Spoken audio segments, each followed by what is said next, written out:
अस्सलाम वालेकुम viewers, welcome to Urdu से यूट्यूब चैनल। अस्सलाम वालेकुम प्यारे व्यूअर्स, उर्दू से टीम की जानिब से एक और नई वीडियो के साथ हाजिर है। और आज की इस वीडियो में हम आपको बताने वाले हैं राइमा नेम के मीनिंग और इसकी तफसीलात। राइमा के इंग्लिश में स्पेलिंग बनते हैं RAIMA। जिन्स लड़की है, जुबान है इसकी अरबी और इसका मजहब है मुस्लिम। मायने है इसके प्यार करने वाली, तलाश करने वाली, चाहने वाली।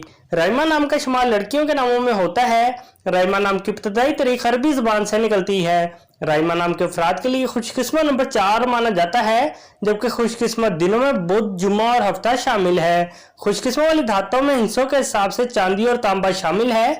राइमा नाम के अफराद के लिए मुआफिक रंगों में पीला, नीला और सफेद रंग शामिल है। राइमा नाम के अफराद के लिए मुआफिक पत्थरों में हीरा शामिल है। राइमा नाम में 5 हरूफ है, ये एक लफ्ज बनता है। अपने नाम का मीनिंग जानने के लिए कमेंट बॉक्स में लिखिए, चैनल को सब्सक्राइब कीजिए, वीडियो को लाइक और शेयर कीजिए। Thanks for watching.